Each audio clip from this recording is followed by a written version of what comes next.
Mummy என்னம்மா இன்னைக்கு என்ன நிறைய ஐட்டம் இருக்கு, நிறைய டிஷஸ் பண்ணிருக்க. நிறைய வீட்டுல எப்பயும் செய்யற மாதிரி தான். அதுக்கு முன்னாடி எல்லாத்துக்கும் ரம்ஜான் தின வாழ்த்துக்கள். வாங்க பூவதி சமையல்ல இருந்து இன்னைக்கு கிருத்திகை வேற இல்ல, கிருத்திகை வேற. இங்க பாருங்க, சுட சுட சோறு வச்சிருக்கேன். குடமிளகாய் சாம்பார் சூப்பரா இருக்கு. மோர் குழம்பு, பிக் கோஸ் கேரட் போட்ட பொரியல். அம்மாக்கு திடீர்னு வாய் வந்து மாத்தி மசால் வடை.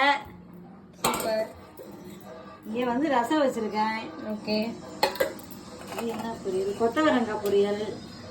அவங்களுக்கே தெரியாத அளவுக்கு நிறைய செஞ்சு வச்சிருக்காங்க. பாருங்க, சேமியா பாயசம் ஃபுல்லா பால் ஊத்தி பால்லயே செஞ்சு வச்சிருக்கேன். நான் ஆல்ரெடி 2 கிளாஸ் குடிச்சிட்டேன், அவ்வளவு டேஸ்டா. என் பொண்ணு வீட்டுல லீவ்ல இருந்தாலும் ஏதாச்சும்